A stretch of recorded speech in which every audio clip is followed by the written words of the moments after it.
I've always wanted to do a 100 days challenge. Minecraft, Project Zomboid, there's a lot of games out there that this challenge could be done on, but to me, none quite reach the level of excitement as Ark Survival Ascended does. With a plethora of dinos and creatures to fight, take down, and tame, alongside a billion other side objectives to complete along the journey, there's truly an insane amount of stuff to do. And having next to no playtime on Scorched Earth, I figured that this would be the perfect map for my first 100 days challenge. With so much vying for my attention, having some concrete goals to serve as my compass of progression would be best, and I decided that creating a super pack of heavily mutated direwolves and using them to beat the manticore would be a fun challenge. And with that, the stage is set, and I hope you enjoy the video.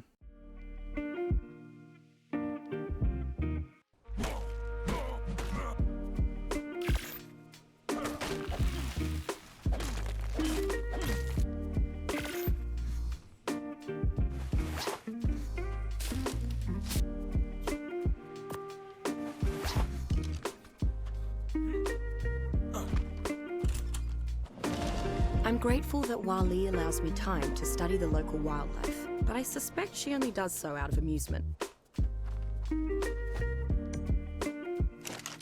After gathering up some resources, my first explorer note, and crafting up some primitive gear, I wanted to determine what my next step was going to be. I knew that eventually I wanted a strong pack of direwolves to take down the manticore with, but I knew that to get to this point was going to require me to do a bunch of other stuff as well. I wanted to produce a bunch of superior kibble so that I could quickly and efficiently tame high-level direwolves. I was also going to need a safe place to breed all the direwolves, as well as have somewhere that I could craft all of my equipment and cook up all the medical brews and food that I was going to be needing. And having spent not much time on Scorched Earth, I figured it'd be best if I spent the first couple of days sort of just feeling out the map and figuring out exactly where I wanted to live.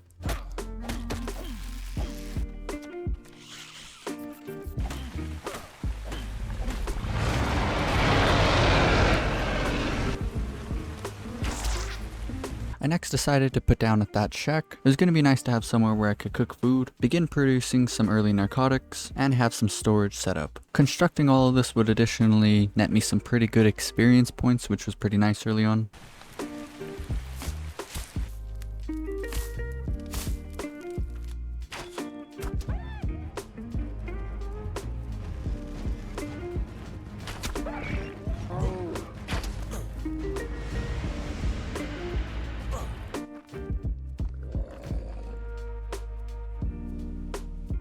I was wandering around when I made a rather fortuitous find, a juvenile direwolf. Direwolves don't require saddles, and the fact that I didn't have to knockout tame this one made me think that this was the key to all of my early game problems, so I brought her back to base.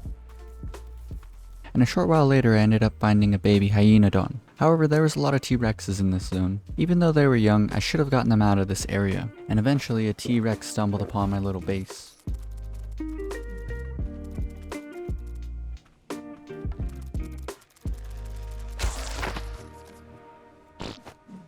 Feeling undeterred, I spent the rest of my first day scouting out potential base locations. Eventually I crafted up a boomerang and some bolas, and I managed to tame a relatively low level raptor.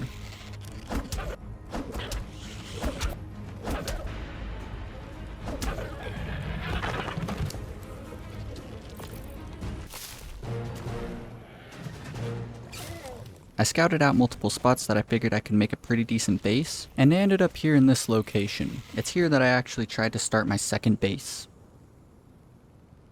As night drew closer, I also witnessed my first major weather event. It was only a dust storm, however.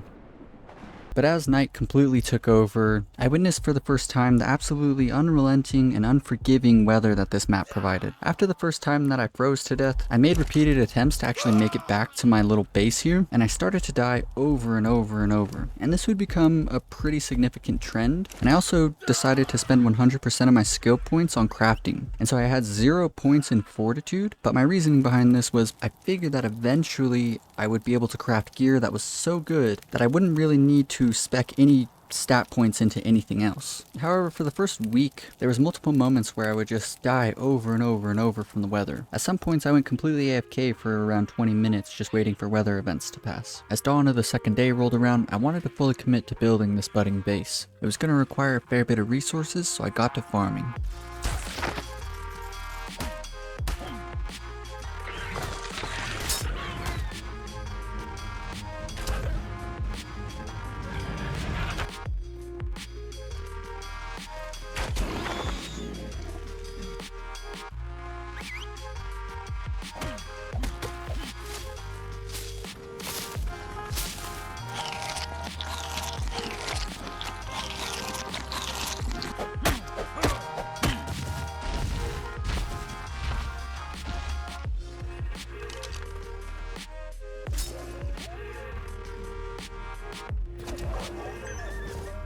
After taming a couple of raptors and having my first direwolf on the way, I was feeling a bit confident when I stumbled upon this fella.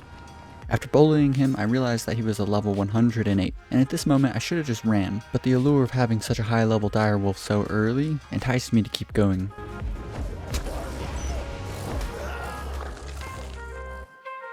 And that went as well as expected.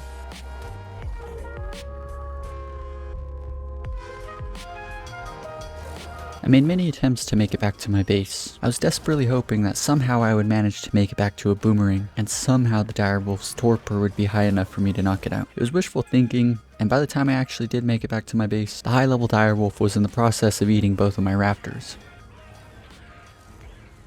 I stuck around for a bit trying to retrieve some of my gear and even trying to bait the direwolf away from my base, but after a while I realized that this area was just too dangerous. I was still pretty interested in this area because of the high amount of direwolves that I was finding, so I marked it on the map and I definitely would be coming back here later on to start taming up some direwolves. Even though I was dying a lot and losing bases and tames, I was learning a lot and coming up with solutions to all of my issues. That last base had no access to water, and later on I learned that a Morellatops could actually be used as a mobile water tank, but for the time being I figured that it'd be best to set up my base near a water source, so I meandered my way down to the river and began work on my third base.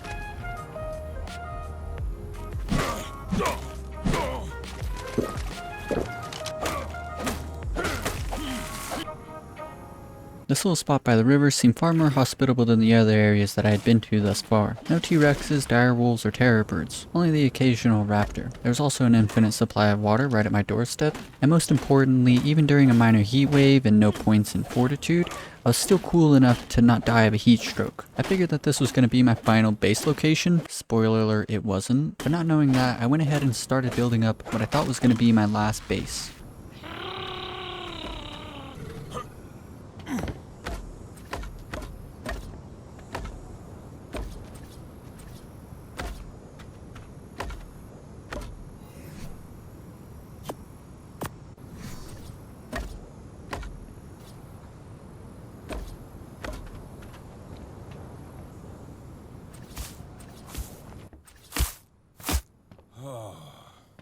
Now if you've ever made a building out of wood on Scorched Earth, then you'll know that this building won't actually insulate you from the heat, and instead it'll make you more susceptible to the heat. I found this out the hard way. Now I had been watching some guides on Scorched Earth, and so I knew about this mechanic, but I was hoping that it wouldn't apply to wood and thatch buildings. But once I finished piecing this building together, I knew that I'd have to make my entire base out of Adobe. Now being a native of the American Southwest, I was actually rather quite fond of the Adobe aesthetic, and I also knew about the water veins that dotted the map, and how you could put a water well on them to irrigate all of your crops. Now having pieced all this together in my head, I formulated what my final iteration of my base was going to be. I wanted to make an Adobe structure that surrounded a water well. Little did I know that this would become my most favorite base that I had ever made in a game. Now I could wander around the map gathering all the resources by hand, but to help expedite this process, I knew what I had to do. I had to find a parasaur. Parasaurs are one of my most favorite early game dinos to tame. They have a pretty decent carry weight, they can run at a pretty decent pace, and they have a lot of stamina. On top of that, their special ability is that they can scare away most of the smaller dinos that could eat you, such as direwolves, raptors, and terror birds. So I spent the rest of my second day as well as my entire second night searching around for a parasaur and looking for a water vein that I figured would make a pretty good base location.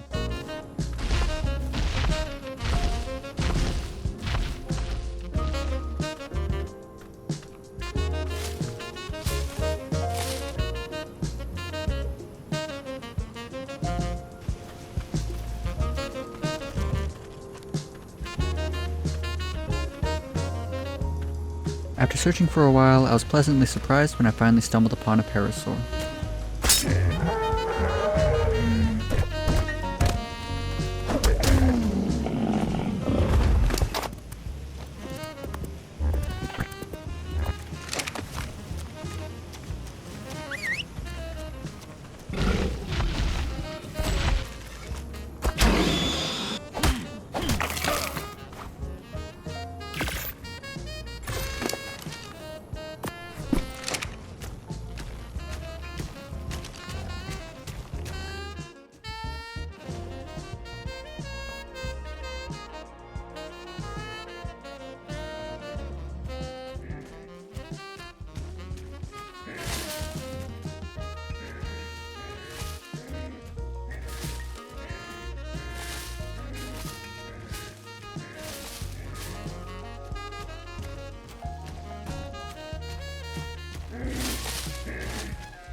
Feeling good about the progress I was making, I stashed a number of the heavier resources before leaving my base again in search of a nice water vein.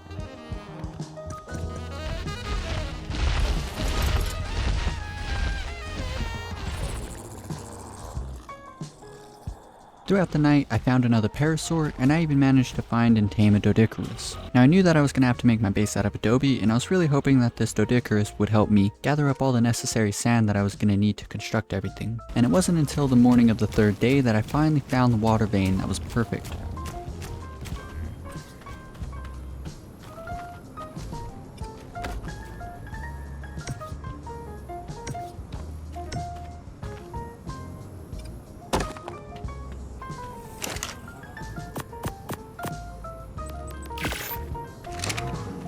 At this point, I did have some sand and sap, but it was nowhere near enough. I was going to need thousands upon thousands of units of both in order to craft up all the clay that I was going to need to build my entire base. So I next set the Doedicurus into a group all by himself so that I could give him and only him movement commands. If I had him stand by a rock, then he would start gathering stone and sand faster than I ever would have been able to with only a stone hatchet.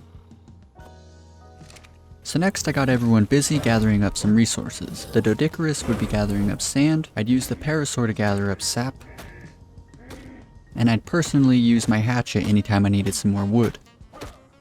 And this is what I did for the majority of my third day.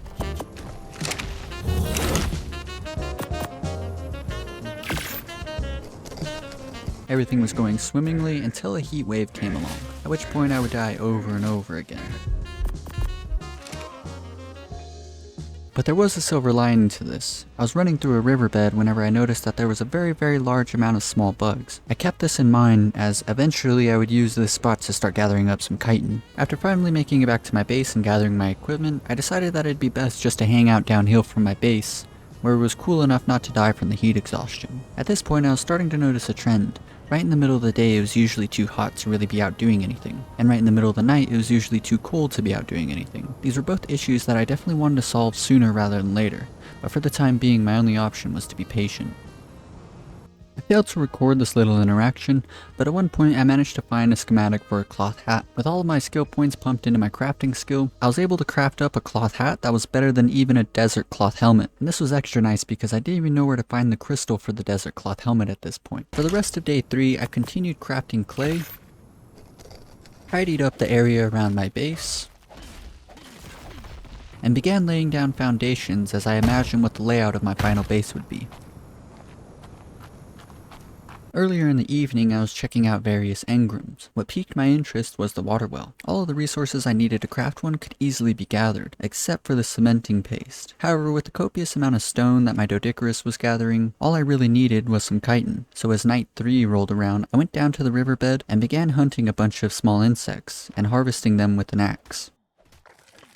I ended up freezing to death on my way back to base, so I spent the rest of the night huddled around a couple of campfires.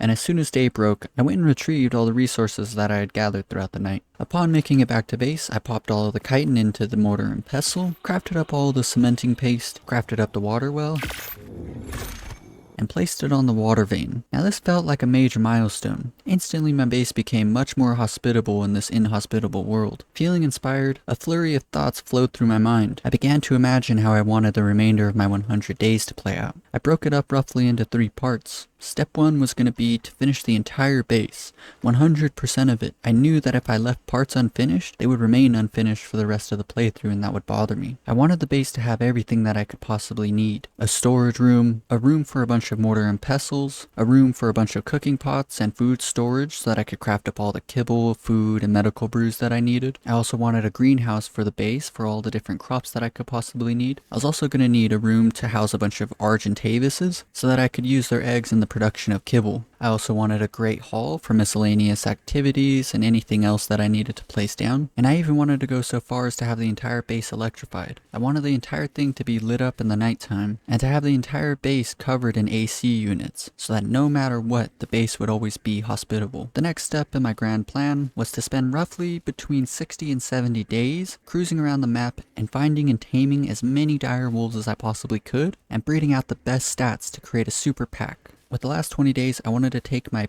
best 20 direwolves and get them max level. And with the last couple of days in the playthrough, I wanted to prepare myself for the Manticore boss fight. As it felt like everything was coming together and my plans were becoming more and more sound, I knew that soon I'd have to put my head down and diligently gather up tons and tons of resources.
I finished surrounding my water well with some Adobe foundations. My vision was to eventually turn this into an inner courtyard. It would definitely become a base with some character, but presently I noticed that I was seriously lacking some fighting power. I could probably fend off a raptor or two, but if anything more powerful showed up, then I would definitely lose all the progress that I had made thus far. With that in mind, I set off to the location where I knew a bunch of direwolves would spawn in an attempt to tame one.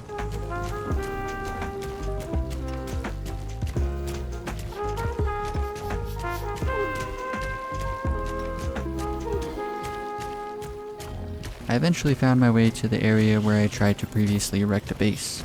I knew this area would be crawling with direwolves and other medium-sized carnivores. I would need to remain vigilant to avoid making any mistakes. The first dino that I came across was a saber-tooth. Now I wasn't too keen on taming saber-tooths, but considering the fact that I didn't have any dinos that could fight, I made an exception.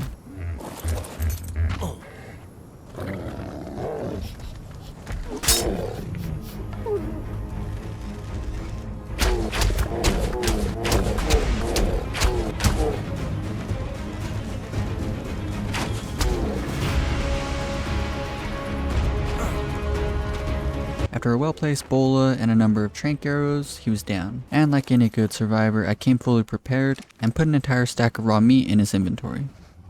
While he was taming up, I decided to cruise around the area and see what else I could find. The next thing I noticed was a terror bird, and I hate terror birds, so I decided to put him down.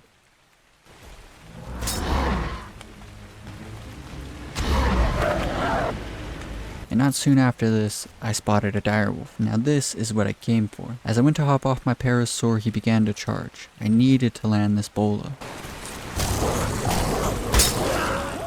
I failed. A stinging defeat made worse by the fact that I knew that the parasaur was next on the menu. All I could do now was hope he didn't find the saber-tooth. He had an entire stack of raw meat in his inventory, so hopefully by the time I made it back, his taming process wouldn't be completely ruined. It took me a number of attempts to make it back, but when I finally did make it back, I grabbed all the items out of the dead parasaur's inventory and put them on the taming saber-tooth.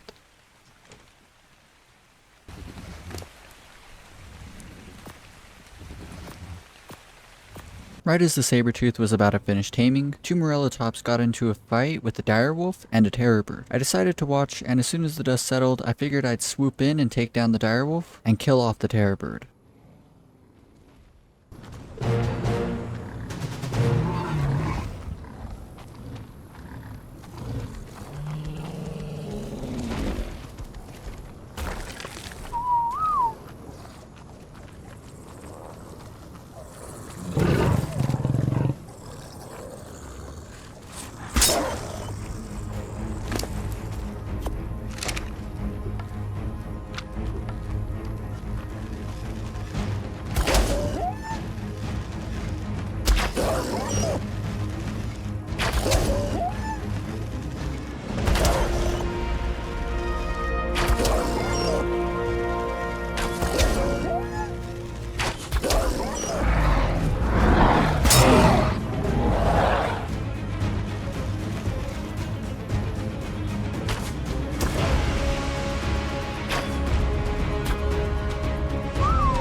After that fun and scrappy little fight, I now had my very first direwolf, and a saber-tooth too.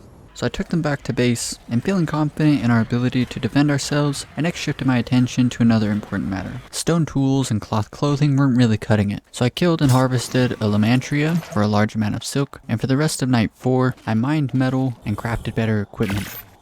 And by the morning of day 5, I had an entire hide armor set, an entire desert cloth armor set, and had upgraded all of my tools to metal, including a metal sickle, which was important because I was tired of gathering fiber by hand. With these major gear upgrades, I did some more farming and foundation placing until around midday. I was really starting to like my one direwolf, and I knew that the more I had, the stronger they would be. They would reach their max pack bonus when I had 5 or more, so I set out once again, this time to tame as many as I could find.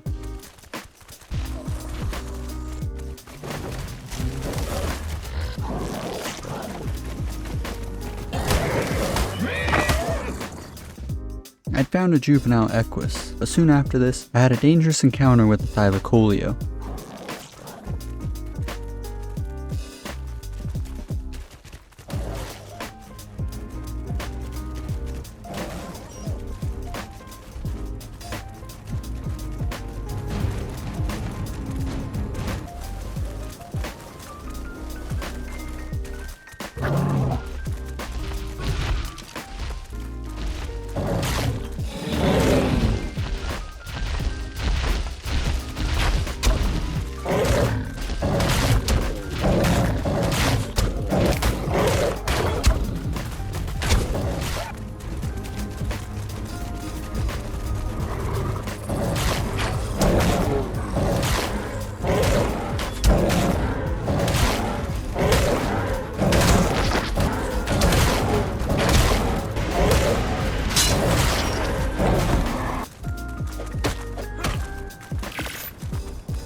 My direwolf was running low on both health and stamina.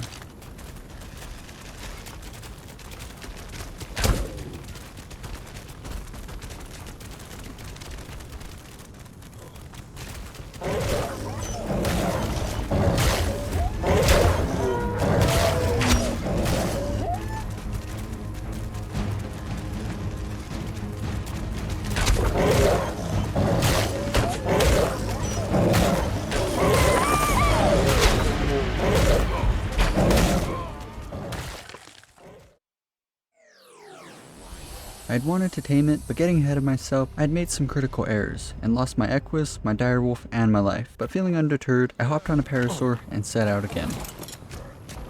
For the rest of day 5, I managed to tame a couple more direwolves, but I wanted more, and as day became night, I had an encounter that was almost a bit more than I could manage.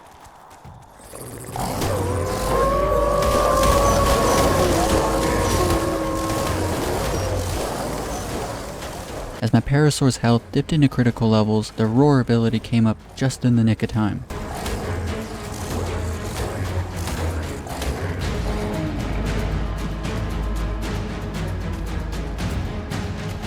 I pulled back to safety and went back on foot. I spotted multiple direwolves, and I wanted them all.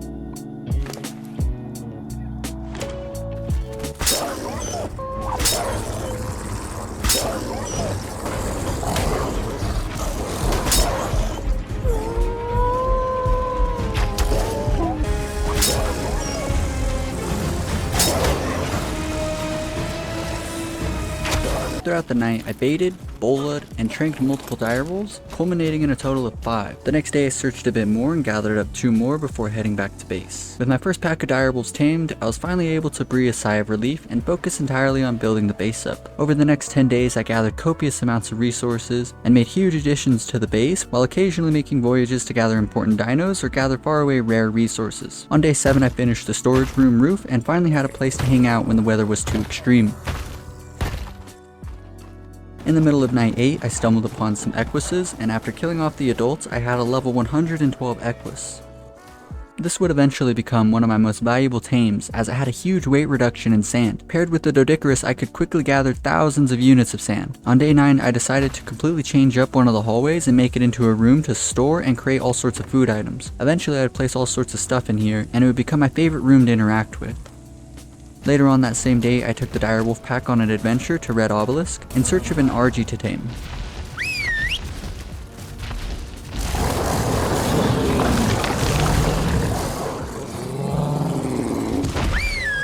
I ran into my first rock golem along the way. This would be a good place to bring my final wolf pack to test their might.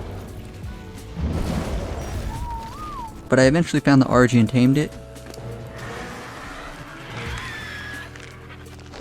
And that night I grabbed my Anki and went on the first major metal run.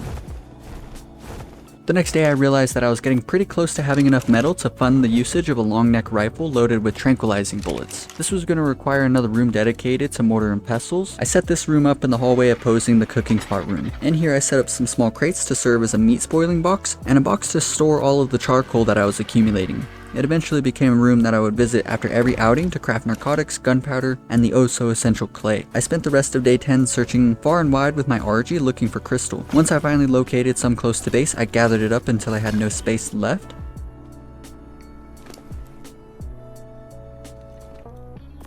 And later that night I began construction on a greenhouse. With a box dedicated to spoiling meat, all I needed was some crop plots growing narcoberries, and I would have an endless supply of narcotics. I also needed a few other berry types and citronal, and I would be able to craft all the medical brews, Callian soup, and exceptional kibble that I could possibly need. Day 11 was spent deep in the desert looking for dozens of bugs to kill for their chitin. I used all this resource for creating cementing paste, and I was able to finish the greenhouse after another crystal farming run. I also found a handful of cluster bombs, and with no real use for them, I unleashed their power on a lone saber-tooth.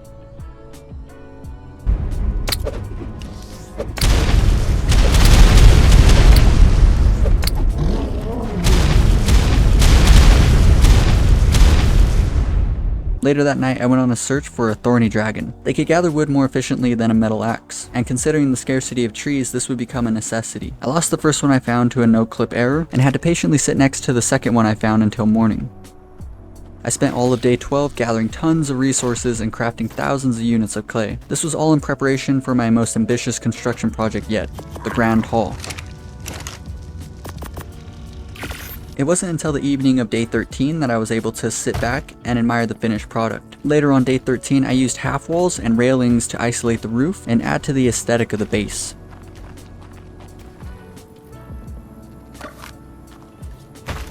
Not wanting to slow down the momentum, the next day I went out and gathered even more resources. I completely filled a large storage box with clay. That's over 4,500 units. I wanted to create a simple and large structure that could be used to house nearly any dino. However, the main usage would be to house around 7 RGs, all in passive. I would breed them and use the collected eggs to create exceptional kibble. I wanted a structure that was a 4x4x2 with a gateway as a door. Around midday, I finished the huge structure. But upon placing the Adobe gateway and moving around inside with an RG, I realized that the entire structure was entirely too small. With minimal hesitation, I decided to quickly farm up enough resources to increase the structure to a 6x6x3, and on the morning of day 15, I had finally finished. My build was pretty much complete. It would remain a bit unfurnished for the time being, but every last wall, floor, and ceiling was in place. I still needed one last building dedicated to housing all the direwolves as they were maturing, but this could be a separate building and wouldn't be necessary until I had good wolves to breed anyways. But I felt pretty accomplished, and the base feels very cozy, and so I wanted to do a complete base showcase. Alrighty, so here we are with the flyby of the final base design.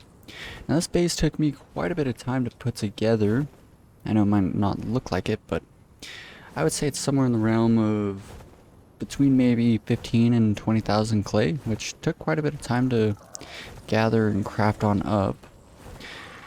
Now, getting all of that done was not too bad once I kind of got into the rhythm of what worked best. And you can see there's a Doedicurus out there, and I put him on Wander, and he would just wander around, bump into rocks, and he's got like, I think a wolf and a Thylacoleo that I ended up finding. There was like a Thyla here at the base, and the wolf packs dealt with it, but the baby survived, and now it's just following the Doedicurus around. And so what I'll do is, I don't know where my horse is. There's a horse around here somewhere. It's been kind of a couple days since I last played this, but I think he might be around back.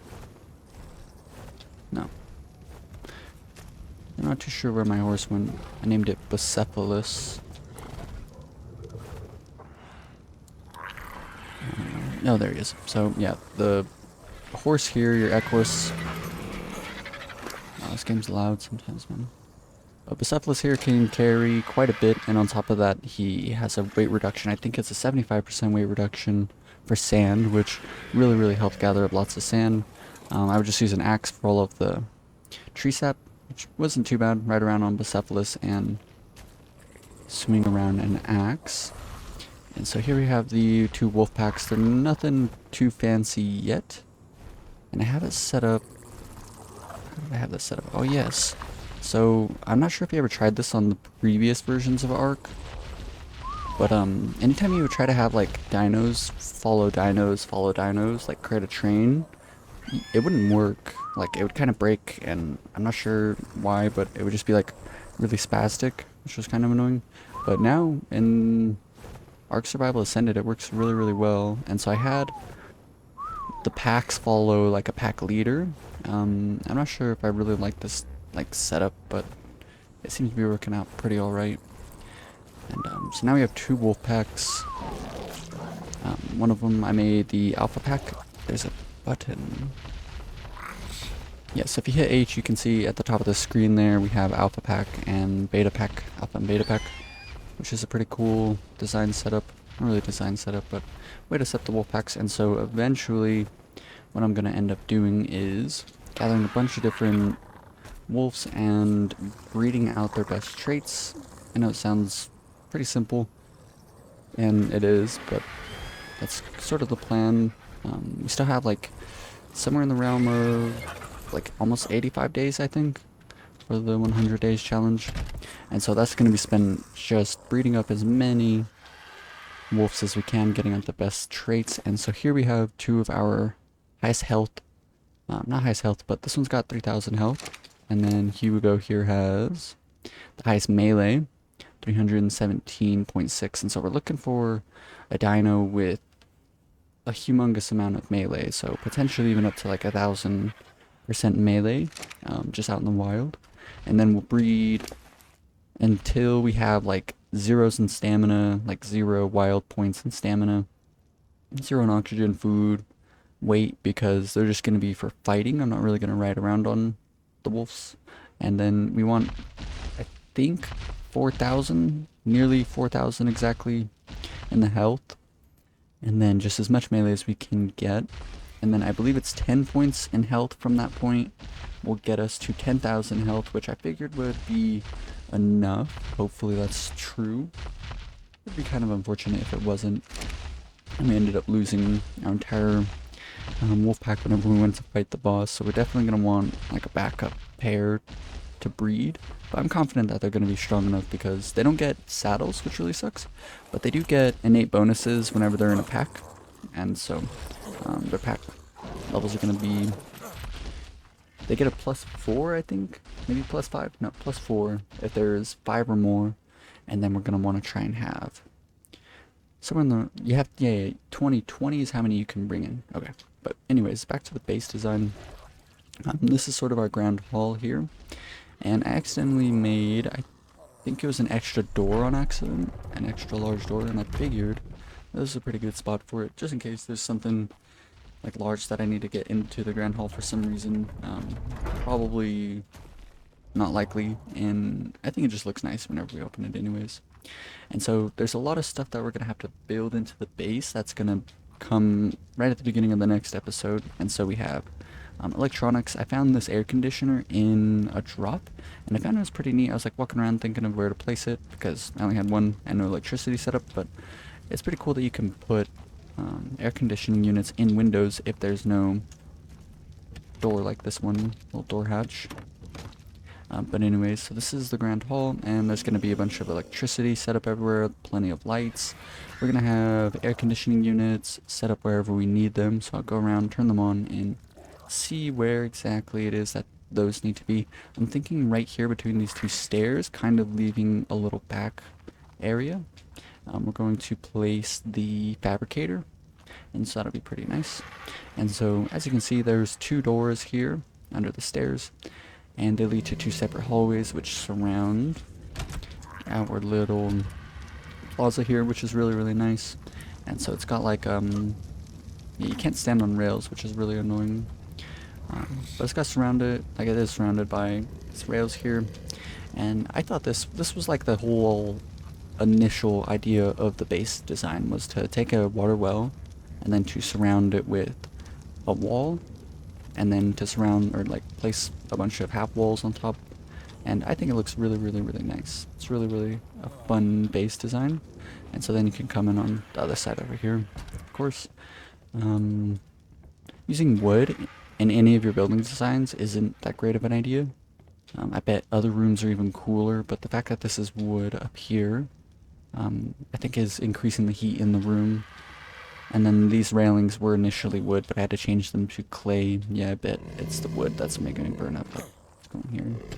Yeah, see, that's kind of annoying, but I think that the air conditioning units will definitely help out.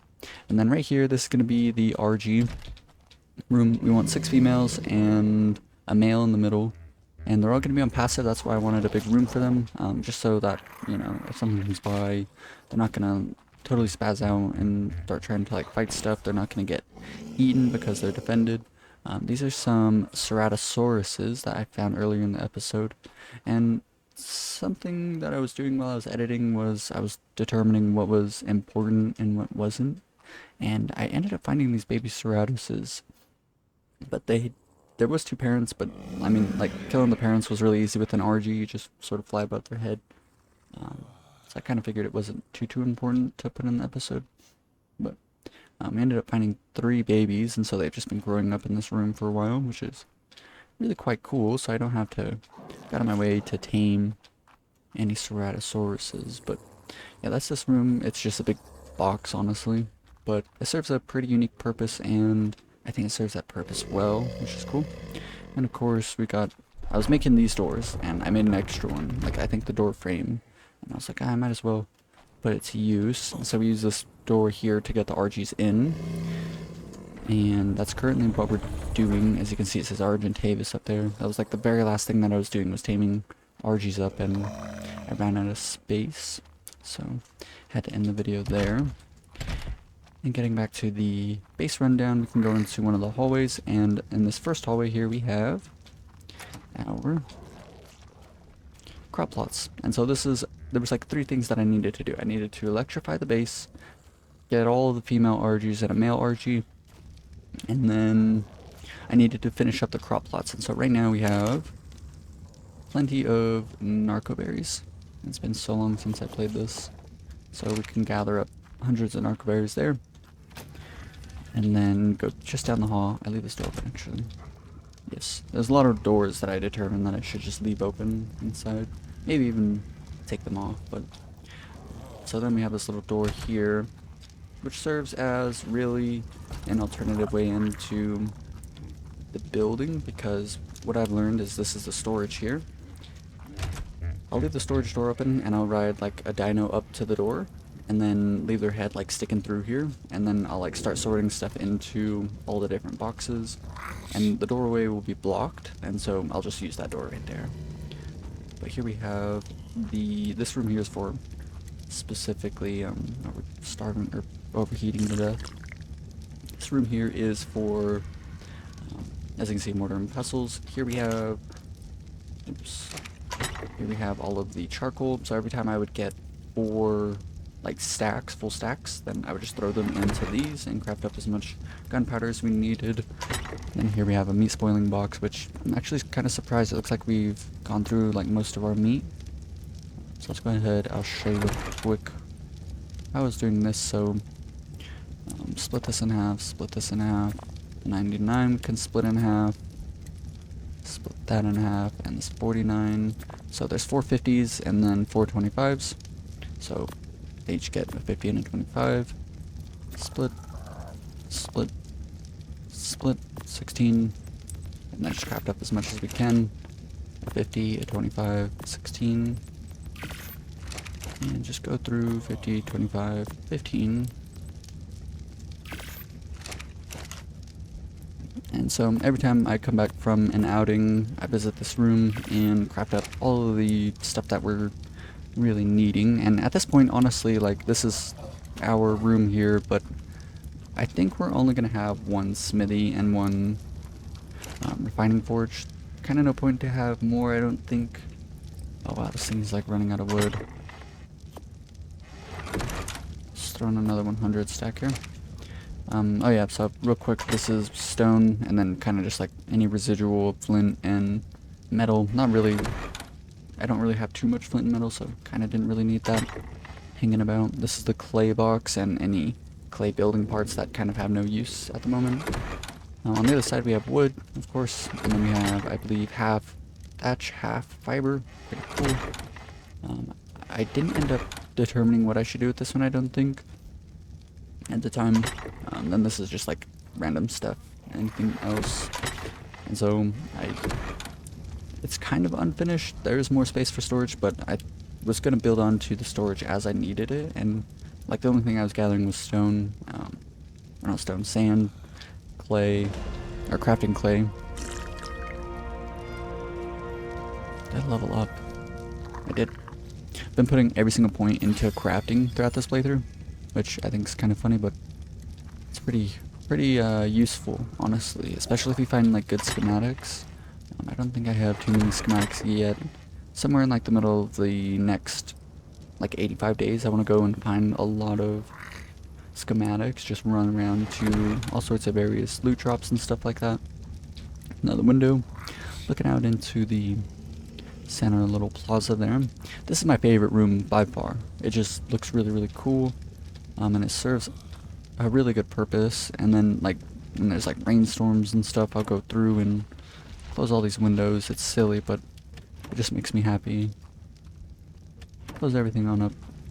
And first things first, here we have a bunch of different like food items, a little bit of wood, you know, medical brews, just any recipes. Stimulants are used for the Callian soup. And then we have these clay pots, which are used for sand, or not sand, salt. I figured that they look really good here, so I'm placing them there. I might as well fill up the rest of this. And we might end up replacing these two cooking pots with the actual like food cooking thing. I forget what it's called. Like the industrial grill, I think. Yeah, industrial grill. Might end up replacing that with this. Right at the beginning of the next episode, we're going to fly around the map, get all the silica pearls that we need to craft up electronics. But yeah, we're going to gather up all the metal that we're going to need to electrify the base, put a bunch of AC units, as you can see down over there, on the other side of the plaza. We'll put all the AC units that we're going to need, and instead of having torches anywhere, we'll just have electronics with a power generator probably in the center here. So it'll be pretty neat, and then all of the various stuff that we're going to need. And so right away, first thing, finish the RGs, finish the crop plots, finish one other thing, I forget. Oh no, electrifying the base. And then the base will be pretty cozy. We won't really need to worry about pretty much anything else. We'll be able to get all of the eggs we need. We have all the different berry types, so we never even have to go gather berries, and lots of citronal, however you pronounce it. Something's going on this side. Uh-oh. No idea what's going on.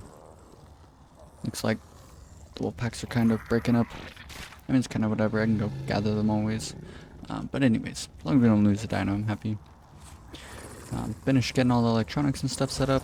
and modernizing the base on up, and then just spend probably the next 70 days looking for the absolute best wolves that we can. I might make a guide on not how to like breed dinos, not how to um, like a general view of breeding, but there is this website. I wonder if I can alt tab to. So I did find the website, but I don't think it's super duper important right now for my outro here. But I do think that I will make a guide covering like the nuances of the different like stat levels and what different numbers mean. That's really loud. Let's go inside if we can.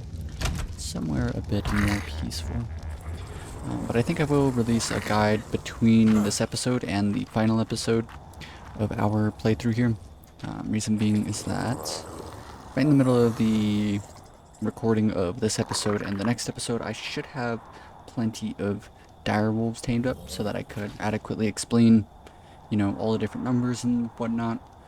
So, like, I see all these different guides and stuff, and they talk about, like, you know, taming and mutations and stuff, but they never really talk about, like, what exactly do numbers mean, like, and why specifically you should aim for certain numbers, you know, like, how do I get a direwolf to have exactly 10,000 health? How do I get one to have exactly 300% points in melee? Or, you know, how do I make, like, something that's really good overall for a tame to ride, you know? So I think that's what I will do in the future, or I guess just in between this episode and the next episode. But anyways, I really hope you guys enjoyed this episode here. We're going to put together another episode, and then we'll put together some episodes where I'm just kind of, you know, tidying up the rest of the map. I'm probably going to go through, make a couple episodes where I tame up some of the special dinos on this map. I know that there's like wyverns and whatnot, so, and then I'm really hoping, I'm not sure how the mechanic works, I've never really done it, but I really do hope that I will be able to transfer some of the dinos from this map, because that would be really cool to have wyverns and then these really nice direwolves that I'm gonna make. Bucephalus too, my horse right above my head, you can see there. I think I'll wait until the next episode to, I think each, not episode, but each series, each like different map that I play on, I'll make like different dinos that have like perfect stats. So this episode, of course, we're gonna make direwolves with perfect stats, and then I think that might be all. No. Yeah, that'll probably be all, just focusing wholeheartedly on direwolves. So being able to transfer them will be nice, and then we'll also get some wyverns. I'm not sure where even to find wyverns yet, but there's like a lot of progress that I still need to make. But that is for another time. I really hope you guys enjoyed. If you did, be sure to leave a like, and if you want to follow along with the rest of the series, then be sure to subscribe. Peace.